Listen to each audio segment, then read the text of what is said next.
फूल खुशबू दे आपको, निकलता हुआ सूरज रोशनी दे आपको, और हम तो कुछ देने के काबिल नहीं, देने वाला हर खुशी दे आपको। I would like to come on stage our respected sir, Mr. Alam. Come on everybody, put your hand together for sir.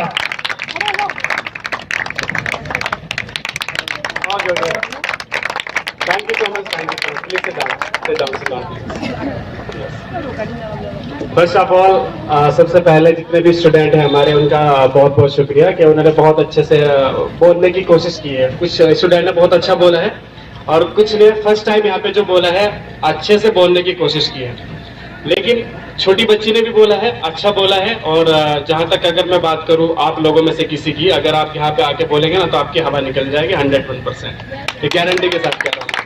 क्योंकि जो बोलने का जो कॉन्फिडेंस जो होता है इंसान के अंदर, वो हर किसी के बस की बात है कि इतनी कुछ स्टूडेंट के सामने या पब्लिक के सामने यहाँ पे आके अच्छे से बोल सके।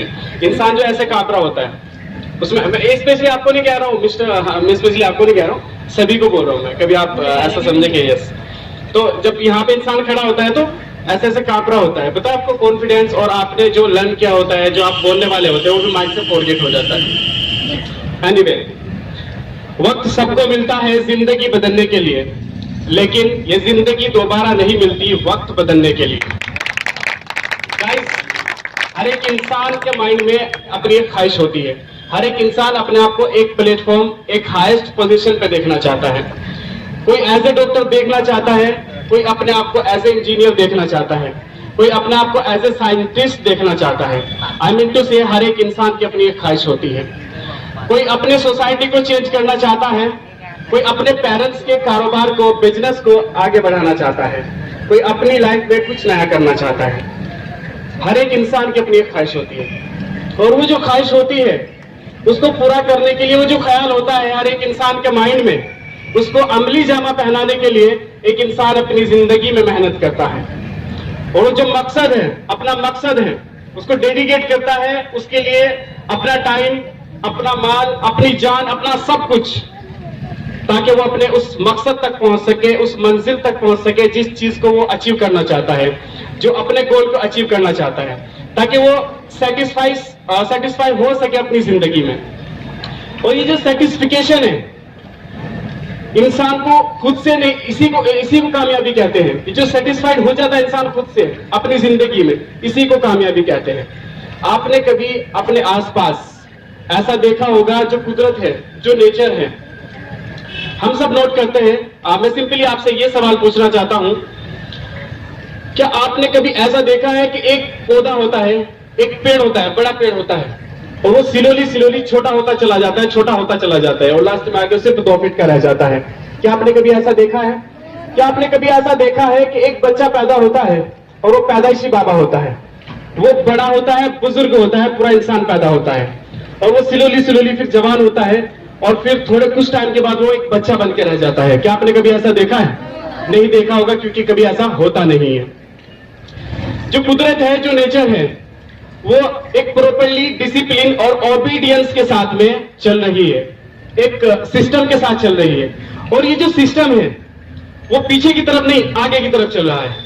आप कुदरत के किसी भी कारखाने की कोई भी चीज है, अगर आप नोट करते हैं तो कोई भी चीज पीछे की तरफ नहीं, आगे की तरफ जाती है। फॉर एग्जाम्पल आप टाइम को ले लीजिए, टाइम जो है पीछे की तरफ नहीं, आगे की तरफ जाता है। इंसानी जिंदगी को ले लीजिए, पीछे की तरफ नहीं, आगे की तरफ चलती है। इसी तरीके से जो कुदरत के जो लिविंग थिंग्स होते हैं, उनकी जिंदगी भी आगे की तरफ जाती है।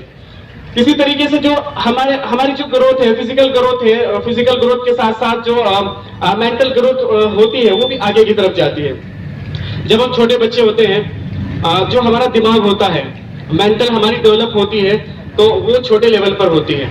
जब हम स्लोली धीरे धीरे बड़े होते हैं, तो कुछ चीजें जो है, कुछ चीजों में हम खुद को इन्वॉल्व करते हैं।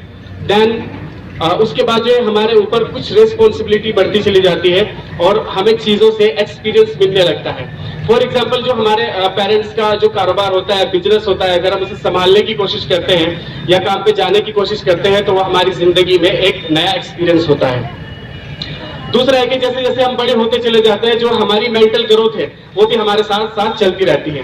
तो इस तरह से जो हमारी सक्सेस है उसके पास तक हम चलते रहते हैं। अब यहाँ पे सवाल ये पैदा होता है कि हमारी जो सक्सेस है, जो गोल है, हम उसको अचीव कैसे करें। फर्स्ट ऑफ ऑल, आप सभी ने डॉक्टर एपीजे अब्दुल कलाम साहब का नाम तो सुना ही होगा। आप में से कोई ऐसा है जिसने नहीं सुना? ऐसा है जिसने नहीं सुना? Please raise your hands, please raise your hand. ऐसा है जिसने नहीं सुना? सबने सुना है। Am I right or not? Yes. उनको स्पीच के लिए एक स्कूल में बुलाया गया, तो जैसे उनकी स्पीच कंप्लीट हो गई तो एक स्टूडेंट ने बीच से खड़ा होकर पूछा उनसे, sir please what is the story behind of your success, please would you give me some tips and would you give me some advices. तो डॉक्टर एपीजे अब्दुल कलाम साहब ने बोला, you will remember 4 things, never forget, don't forget, never ever in your life. वो 4 things क्या है, जानना चाहोगे? कौन कौन जानना चाहता है? आपने जानना चाहोगे? Raise your hand please, raise your hand. सब जानना चाहते हैं? Very nice. आपको मुझे रिपीट करना है वो 4 थिंग्स से क्या है, ताकि आपके सबकॉन्शियस माइंड में आज स्टोर हो जाए। ओके, फर्स्ट है I will a great aim. A great aim. I will have a great aim. A great aim. Second thing है, Second thing, I will have continuously acquire knowledge. Third है, I will do hard work. आवाज नहीं आ रही है, ऐसी class में आवाज आती है ना, वैसे आनी चाहिए धमाकेदार। I will do hard work. 4 है, ये नहीं बोलना है, I will repetition and revision. Yes, अब इनको डीपली समझ लेते हैं। देखिए, मैं पूरे हिंदुस्तान की तो बात नहीं कर रहा हूँ, लेकिन जो हमारे यहाँ के जो जमीन से जुड़े हुए स्टूडेंट है, यानी मुझसे जुड़े हुए स्टूडेंट है, जहां तक मैं जानता हूँ, हमारे एरिया की मैं बात कर रहा हूँ, हमारे यहाँ पे 50% स्टूडेंट ऐसे हैं जिनको एम का मतलब ही नहीं मालूम है। वो स्कूल तो जाते हैं, पढ़ाई करने के लिए तो जाते हैं, बैग लटका के तो जाते हैं, लेकिन पढ़कर बनना क्या चाहते हैं वो ये नहीं पता होता है। सिंपली आप उनसे क्वेश्चन पूछ लीजिए, okay what do you want to be, what do you want to have in your life, तो उनका एक ही आंसर होगा, अभी सोचा नहीं है, सोच के बता देंगे। क्यों? क्योंकि वो अपने दोस्त को, अपने ग्रुप्स को फॉलो कर रहे होते हैं। 9th में क्या सब्जेक्ट लेना है, 10th में क्या सब्जेक्ट लेना है, 11th में क्या सब्जेक्ट लेना है, फिर ग्रेजुएशन में क्या कौन कौन से सब्जेक्ट लेने नहीं पता होता है। अरे यार, जो मेरा दोस्त ले लेगा ना वही मैं ले लूंगा। फिर बाद में डिग्री लेके घूम रहे होते हैं, कोई जॉब दे दो जी। जॉब कैसे मिलेगी? आपके पास डिग्री तो है, लेकिन आपके पास वो एबिलिटी नहीं है जो डिग्री के अकॉर्डिंग होनी चाहिए। वो एबिलिटी आपके पास नहीं है, क्योंकि अगर आपके पास वो एबिलिटी है, फिर आपको जॉब के पास जाने की जरूरत है, जॉब खुद आपके पास चल कर आएगी। एक चीज। दूसरा है कि आप एक क्लास लास्ट है, तब तक आपको अपना एम सेलेक्ट कर लेना चाहिए। वैसे तो 4th क्लास 5th क्लास तक जो है आपको चुन लेना चाहिए कि मेरा गोल क्या है, मैं बनना क्या चाहता हूँ, मैं पढ़ाई करना क्या चाहता हूँ, मैं क्यों पढ़ाई कर रहा हूँ, मैं क्यों स्कूल जा रहा हूँ, क्यों अपने पेरेंट्स के जो पैसे हैं मैं क्यों बर्बाद कर रहा हूँ। तो ये चीज बच्चे को पहले पता होना चाहिए। फॉर एग्जाम्पल, अगर बच्चे ने अपना एक गोल बना लिया कि भाई मुझे डॉक्टर बनना है, किसके जैसा डॉक्टर बनना है, कौन सा डॉक्टर बनना है, ये पहले अगर बच्चा जो है सेलेक्ट कर लेता है अपनी लाइफ में, तो फिर क्या होता है, जिसके जैसा वो डॉक्टर बनना चाहता है, जो उन्होंने अपना आइडियल चुना है कि मुझे फला के जैसा डॉक्टर बनना है, उसकी लाइफ को कंघालना शुरू कर दीजिए कि उसकी लाइफ क्या है, उन्होंने अपनी लाइफ में कितना स्ट्रगल किया है। उससे क्या होता है कि जब आप ऐसा करोगे, उससे बेनिफिट ये होगा कि आपके दूसरों को जो है, जब आपको दूसरा इंसान आपको मोटिवेट करेगा तो उसकी जरूरत नहीं रहेगी, आप खुद से मोटिवेट हो जाओगे कि हाँ, मेरे पास एक टारगेट है और मुझे अचीव करना है, किसी भी हालत में अचीव करना है। दूसरा है कि आपका जो एम है, जो गोल है, उसको कैसे चुने। फर्स्टली ये है कि आपका जो माइंड है, आप उसे देखिए, मेरा माइंड जो है किन चीजों को पसंद करता है, किस तरफ मेरा माइंड अट्रैक्ट करता है ज्यादा चीजों को। सेकंड ये है कि आप अपने पेरेंट्स से, आप अपनी फैमिली वाले से जो है एडवाइस ले सकते हैं कि मुझे क्या बनना है और मुझे क्या बनना चाहिए, मेरे लिए बेटर क्या है। तीसरा है कि किसी बुजुर्ग से आप एडवाइस ले सकते हैं, और बुजुर्ग से एडवाइस ले सकते हैं। एक थोड़ा कहानी के साथ में बताना चाहूंगा। एक बादशाह होता है, तो उसकी एक लड़की होती है और एक गरीब इंसान होता है। तो उस लड़के के साथ, उस बादशाह की लड़की की, बादशाह की जो लड़की होती है, उसके साथ में उसका जो है रिश्ता हो जाता है, यानी शादी फिक्स हो जाती है। खुशनसीब वो लड़का है, क्योंकि आपने सुना होगा कभी कभी अंधे के हाथ में अगर बटेर आ जाए, बटेर लग जाए, तो अपने आप को सबसे बड़ा शिकारी समझता है। Am I right or not? Yes. तो जब उसका रिश्ता फिक्स हो जाता है, डेट फिक्स हो जाती है, तो बादशाह की तरफ से एक टीम आती है कि भाई ऐसा है, देखो डेट तो फिक्स हो गई है, आपके यहाँ से बारात आएगी और बारात में हमारा ये ट्रेडिशनल मेथड है, रीति रिवाज है कि आप किसी बुजुर्ग बूढ़े को नहीं लेके आ सकते। अदरवाइज आपने ऐसा किया कि आपकी बारात में कोई बूढ़ा आएगा, कोई बुजुर्ग आएगा, तो हम गेट के अंदर से बाहर कर देंगे, बल्कि पूरी बारात को वापस कर देंगे। तो दादाजी को पता चला, दादाजी पहले से बहुत खुश थे कि भाई मेरे पोते की शादी है और मैं शादी में जाऊंगा, अच्छे से संवर के जाऊंगा, दूल्हा जैसा बन के जाऊंगा। तो दादाजी को पता चला, दादाजी सैड हो गए कि ऐसा कैसे हो सकता है, भाई मेरा पोता है और मैं शादी में ना जाऊं, ऐसा तो हो ही नहीं सकता, मुझे तो शादी में जरूर जाना है। तो फिर लोगों ने दादाजी को समझाया कि देखिए दादाजी ऐसा है, आप तो बहुत सारी शादियां अटेंड करते हैं और जितने भी यहाँ पे मतलब आपकी बहुत इज्जत है, लोग जो है आपको बुलाते ही रहते हैं, अगर आप एक शादी मिस कर भी देंगे तो क्या फर्क पड़ता है, एक शादी को ही तो मिस करना है। तो दादाजी थे, दादाजी ने कहा ना भाई ना, जाऊंगा, जरूर जाऊंगा, जरूर जाऊंगा। तो फिर दादाजी के दिमाग में एक प्लान तैयार हुआ। दादाजी ने बोला भाई बारात तो जाएगी और बारात में ढोलक भी जाएंगे, तो ढोलक तो बजते हुए जाएंगे, तो आप एक काम करो, एक ऐसा ढोलक बनाओ जिसमें मैं फिट हो जाऊं, मैं ढोलक के अंदर बैठ कर जाऊंगा। तो ढोलक तैयार हो गया। अब जो है बारात चली गई, दादाजी ढोलक के अंदर बैठते हुए चले गए और अब ऐसे जो ट्रेडिशनल मेथड थे वो पूरे कंप्लीट हो गए, यानी जो भी शादी रीति रिवाज जो होता है वो सब कंप्लीट हो गया। अब खाना खाने का नंबर आ गया, तो टेबल लगी हुई थी और बादशाह की यहाँ पे बारात गई थी, तो शाही खाने हो गए, जाहिर सी बात है स्टैंडर्ड लेवल पे खाने थे, तो सब बैठ गए खाना खाने के लिए। जैसे ही खाना खाने से पहले, स्टार्ट करने से पहले एक टीम और आई। देखिए भाई हमारे यहाँ का रिवाज ये है कि खाना खाने से पहले हम सबके हाथ बांध देते हैं, सबके हाथ पे इतना बड़ा बड़ा फट्टा बांध देते हैं, तो सबके हाथ में फट्टा बांध दिया। अब सबके हाथ ऐसे हो गए, तो खाना कैसे खाएंगे, खाना कैसे खाएंगे, हाथ तो सीधे हो गए ना, तो खाना खाने में प्रॉब्लम है। तो अब एक इंसान ने ऐसा किया कि वो खड़ा होकर के दादाजी के पास गए कि भाई दादाजी है, दादाजी तो आए थे, चलो एडवाइस ले लेते हैं दादाजी से। उन्होंने बोला कि दादाजी ऐसा हो गया कि मुसीबत आ गई है, खाना बहुत शानदार है, मुंह में पानी आ रहा है, टेबल पे खाने लगे हुए और जैसे हम खाने शुरू करने वाले थे तो हमारे हाथ में फट्टा बांध दिया गया और सबके हाथ जो है ऐसे ऐसे सीधे हो गए। तो दादाजी ने बोला इट इज वेरी सिंपल, आप एक काम करो, जो आपके सामने जो टेबल पे बैठा हुआ है ना, एक दूसरे के मुंह में लुकमा दीजिए और खाना खाना शुरू कीजिए। तो उन्होंने शुरू कर दिया खाना खाना। फिर से एक टीम आई, ऑफिसर्स आए, उन्होंने कहा भाई रुकिए, देखिए ऐसा है आपकी बारात में कोई ना कोई बूढ़ा जरूर है, कोई ना कोई बुजुर्ग जरूर है, हमें तलाशी लेनी पड़ेगी, क्योंकि ये जो आइडिया है ये किसी नौजवान का नहीं है, ये किसी बड़े बुजुर्ग ने सोचे समझे इंसान ने दिया है आपको कि इस तरह से आपको खाना खिलाना है। तो कहने का मतलब ये है, कि आप किसी बड़े बुजुर्ग से एडवाइस लीजिए, ऐसे इंसान से एडवाइस लीजिए जिन्हें एक्सपीरियंस है, क्योंकि जहां पे हम लोग चल रहे हैं वो उस लाइफ को वहां से गुजार के आ चुके हैं, उन्हें अच्छा एक्सपीरियंस होता है, जो वेल एजुकेटेड है। ऐसा नहीं है कि जो धोती कुर्ता पहन के बीड़ी लगा के चलता है उनसे पूछो जो दादाजी मैं क्या बनूं, वही बोलेगा भाई छोला बनना है आपको। ऐसा नहीं, जो वेल एजुकेटेड है आप उनसे एडवाइस लीजिए कि मुझे क्या बनना चाहिए लाइफ में, मुझे क्या करना है। ओके, अब बात करते हैं सेकंड पॉइंट की। सेकंड क्या था हमारा, I will have continuously acquire knowledge. कुछ इंसान ऐसे होते हैं जिंदगी में कि सक्सेस तो उन्हें मिल जाती है, कामयाब इंसान होते हैं, लेकिन उनके अंदर एक चीज आ जाती है जिसको हम बोलते हैं एरोगेंस। क्या बोलते हैं, एरोगेंस, तकब्बुर, घमंड। यानी वो जो इंसान है, फॉर एग्जांपल एक सीनियर और एक जूनियर दो इंसान है, और आजकल जो है आपको पता है कि टेक्निकल जमाना है, टेक्निकल दौर है। कोई जूनियर अपने सीनियर को आगे की बातें बता सकता है कि सर देखिए आपकी नॉलेज में नहीं है, ये ऐसे नहीं ऐसे है। और जिस इंसान के अंदर तकब्बुर होगा, क्या वो अपनी जूनियर की बात मानेगा, वो क्या बोलेगा, नहीं आई एम परफेक्ट, ऐसा तो नहीं हो सकता, ऐसा कैसे हो गया, आप तो जूनियर हो और मैं सीनियर हूं, ऐसा कैसे हो जाएगा। तो दैट इज रॉन्ग, ये बिल्कुल गलत है। इंसान को अपनी जिंदगी में सीखते रहना चाहिए। वो किसी से भी मिल रहा हो, कोई छोटा बच्चा आपको इस तरह के टॉपिक दे रहा है, या कोई भी आपको बता सकता है, बड़ा बता सकता है, सीनियर बता सकता है, जूनियर बता सकता है, लेकिन आपको वो चीजें एक्सेप्ट करनी चाहिए और सीखते हुए आगे चलना चाहिए।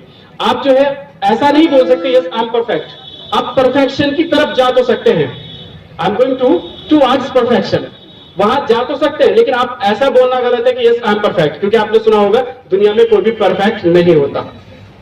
इसलिए आपको सीखते हुए चलना है और एरोगेंस को रिमूव करना है। थर्ड पॉइंट था हमारा, I will do hard work. अभी जो हार्ड वर्क करने वाले होते हैं, दो तरह के लोग होते हैं। एक तो ये होता है कि जिसने अपनी लाइफ में गोल को सेलेक्ट कर लिया कि मुझे ये चीजें अचीव करनी है, और जब तक वो अचीव नहीं करता तब तक वो चैन से नहीं बैठता, वो जो है कंटिन्यूसली हार्डवर्क करता रहता है। एक होता है जो दूसरों को कॉपी करता है, दुनिया को दिखाता है। फॉर एग्जाम्पल इंग्लिश के एग्जाम्पल से मैं आपको समझाना चाहूंगा। फॉर एग्जाम्पल यहाँ पे मैंने इंग्लिश बोली है, okay let's do this request said हां लिसनिंग टू मी केयरफुली। अब किसी ने मुझे देख लिया कि भाई ओ माय गॉड अच्छी इंग्लिश बोल रहा है यार ये तो, अच्छा अब तो मुझे इंग्लिश ही बोलनी है। अब ठीक है 2 दिन का जुनून है, वो बोले yes yes sir I want to speak in English, I could speak English, I could speak in English, I may speak in English, I will speak in English, one day I will speak in English. Okay भाई okay, you are most welcome, please you can join us. आप English अगर बोलना चाहे तो बोल सकते हैं, आप का मोस्ट वेलकम है।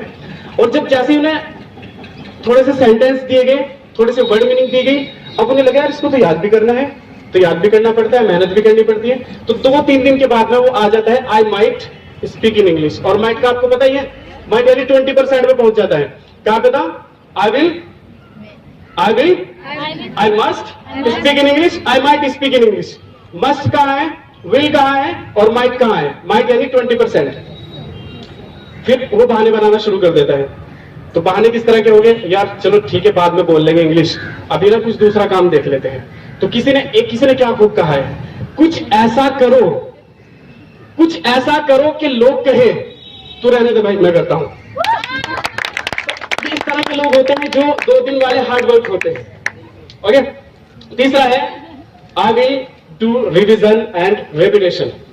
देखिए हम जो भी क्लास के अंदर सीखते हैं, अगर हम उसको रिपीट ना करें, उसके ऊपर उसको रिवाइज ना करें, तो वो हमारे कॉन्शियस माइंड में जाता है। कौन से माइंड में जाता है? कॉन्शियस माइंड में जाता है। फॉर एग्जांपल कंप्यूटर से रिलेटेड ये बात मैं आपको समझाना चाहूंगा। हमने एक फाइल बनाई कंप्यूटर पे मेहनत करके, और उस फाइल को हमने सेव नहीं किया, आपने कंप्यूटर को शट डाउन कर दिया, तो वो फाइल रहेगी या खत्म हो जाएगी? खत्म हो जाएगी ना। सेम वैसे ही अगर हमने कुछ याद किया, अभी लर्न किया, सीखा, और उसको रिवाइज नहीं किया, घर पे जाके दूसरे कामों की एक्टिविटीज में बिजी हो गए, तो वो आपको याद रहेगा कि आप भूल जाओगे? भूल जाएंगे, मोस्टली भूल जाएंगे। उसी तरीके से आपने फाइल तो बनाई मेहनत करके, और उस फाइल को आपने सेव किया, सेव एज भी किया। अब आप 10 बार कंप्यूटर को बंद कर लीजिए, वो फाइल रहेगी या खत्म हो जाएगी? रहेगी ना। उसी तरीके से अगर आप किसी चीज को रिपीट करते हैं, रिपीटेशन करते हैं, तो आपके वो जो चीजें हैं वो सब कॉन्शियस माइंड के अंदर स्टोर हो जाती है। इसीलिए बोला जाता है प्रैक्टिस मेक्स मैन परफेक्ट। अब आगे बढ़ते हैं। आपने देखा होगा कि 2005 के बाद चीजें काफी चेंज हुई है, बड़े लेवल पे चेंज हुई है। और अब 2020 के बाद कोविड-19 की वजह से बहुत बड़ा असर हुआ है, बहुत बड़ा इफेक्ट पड़ा है हमारी एजुकेशन पे, एंड हमारी एजुकेशन के अलावा हमारे बिजनेस पे, एंड और बहुत सारी तमाम चीजों पर असर पड़ा है, इफेक्ट पड़ा है। आजकल क्या होता है कि आप एजुकेशन ऑनलाइन भी कर सकते हैं, क्लास ऑनलाइन अटेंड कर सकते हैं, आप ऑनलाइन सीख सकते हैं, और प्रैक्टिकली भी चल रहे हैं, ऑनलाइन भी आप कर सकते हैं। तो दुनिया जो है बदल रही है। ये जो दुनिया है ऑलमोस्ट बदल चुकी है। ये जो दुनिया है रिचुअल रियलिटी की तरफ जा रही है, लेकिन कहीं ना कहीं हम लोग पीछे रह गए। हम लोग बहुत पीछे हैं, लेकिन हम सबको खुद को तैयार करना है। हमको खुद को तैयार होना, और खुद हम कैसे तैयार कर सकते हैं? सबसे पहले तैयार होने के लिए हमें इस कंप्यूटर की दुनिया को समझना होगा, देन इंटरनेट की दुनिया को समझना होगा, और इस टेक्नोलॉजी की दुनिया को समझना होगा। और इन सब चीजों को समझने के लिए हमें इसकी जबान को समझना होगा, और ऑफ कोर्स वो है इंग्लिश। क्या है वो? इंग्लिश है। इसलिए इसको समझना और सीखना बहुत ज्यादा जरूरी है, ताकि जब आप किससे बात कर रहे होते हैं तो आप उसकी बातों को प्रॉपरली समझ सके। जब आप कोई चीज पढ़ रहे होते हैं तो आप अच्छे से इजीली समझ सके। जब आप किसी को सुन रहे होते हैं तो आप इजीली समझ सके। और इस कंप्यूटर को भी सीखना है और इसकी लैंग्वेज को भी सीखना है। अगर आप इजीली इन दोनों चीजों के ऊपर आज से और अभी से काम करना शुरू करें, और ये पता लगे कि कंप्यूटर का एक्चुअल में इसका हम यूज कैसे करते हैं, इसका हम इस्तेमाल कैसे करते हैं, और इसकी लैंग्वेज को भी सीखे, तो मुझे लगता है कि आने वाले कुछ दिनों के बाद हमारे लिए बहुत सारे रास्ते खुल जाएंगे। दूसरी बात यह कि आपने जैसे देखा है कि आजकल जो है स्कूल भी ऑनलाइन हो रहे हैं, क्लास भी ऑनलाइन चल रही है, लेकिन आने वाले 10-20 साल के बाद साइंस जो है उतनी तरक्की कर लेगा, उतना डेवलप हो जाएगा कि प्रैक्टिकली स्कूल नहीं रहेंगे, सब कुछ ऑनलाइन शिफ्ट हो जाएगा। जैसे कि आप देख रहे हैं पहले के अकॉर्डिंग बहुत सारे बिजनेस ऐसे हैं जो ऑनलाइन शिफ्ट हो रहे हैं। ब्लॉगिंग के थ्रू आर्टिकल राइटिंग एंड लोग जो है वेबसाइट्स बना रहे हैं इंटरनेट पर और ज्यादा से ज्यादा यूज कर रहे हैं, इंटरनेट का यूज कर रहे हैं। तो आने वाले 10-20 साल में दुनिया जो है बड़े लेवल पे चेंज होने वाली है। इसलिए आज मौका है, आपके पास टाइम है। Right now you have good opportunity and then you can get benefit at this time, because अभी आप स्टूडेंट हो, अभी आप सिंगल हो। अगर आज आप सीखते हो एक चीज को एक दिन में, तो कल आपकी शादी हो जाएगी, आपके ऊपर और ज्यादा रिस्पॉन्सिबिलिटी आ जाएगी। तो जो आज आप एक दिन में सीखोगे वो आप बाद में 4 दिन में सीखोगे, और आने वाले 10-20 साल के बाद आप सर पे हाथ रखकर यही बोलोगे कि काश मैंने पहले सीख लिया होता है।